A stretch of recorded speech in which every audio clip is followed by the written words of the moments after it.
Well, the Chinese foreign minister's visit comes as Nigeria's economy reels from the coronavirus pandemic and the effects of a global economic slowdown.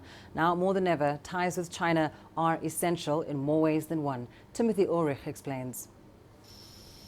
It's full steam ahead for the first part of a railway connecting Nigeria's two largest cities. This section connects the country's business hub Lagos and Ibadan, a gateway to other parts of the West African powerhouse. It was built and financed by China and was a project totaling more than $1.5 billion. The 150-kilometer rail link went into operation last month. Nigeria is also China's third largest trading partner in Africa. The most recent figures showed a jump in trade last year, up about $1 billion in the first 9 months of 2020 compared with the same period the year before. That's despite a slump in global trade due to the pandemic. And China sent medical supplies and personnel to Nigeria to help combat the coronavirus. Baba Ahmed Jida, Nigeria's ambassador to China, told CGTN what that meant to the country.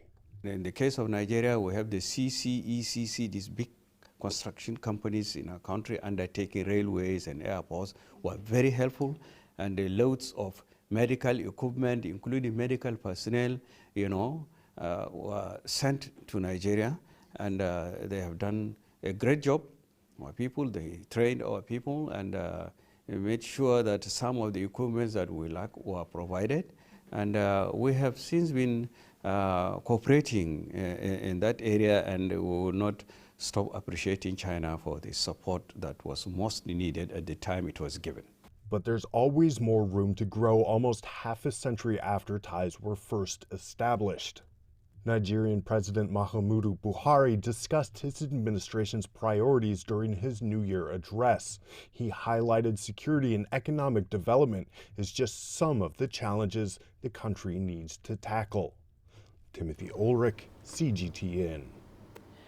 Now, a little earlier, we spoke to Abombola Agboluaje, an investment risk analyst from Nigeria, and here's what he had to say on the Chinese foreign minister's visit to Nigeria. I think it's very important. It confirms what analysts, people observe China's economic engagement with our developing countries have been saying. China emerged quickly to be the largest source of development finance, especially bilateral in the world. A lot of the loans are going bad. Countries are struggling to pay.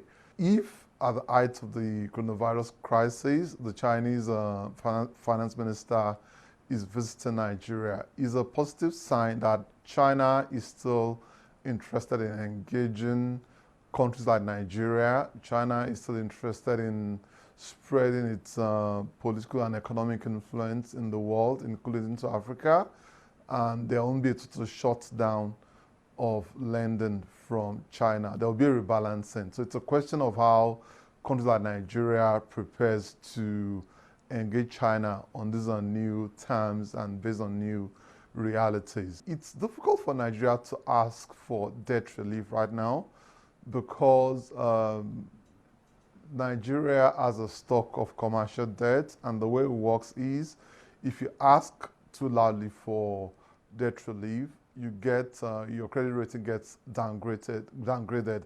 But the fact is, China accounts for roughly 10% of Nigeria's debt stock.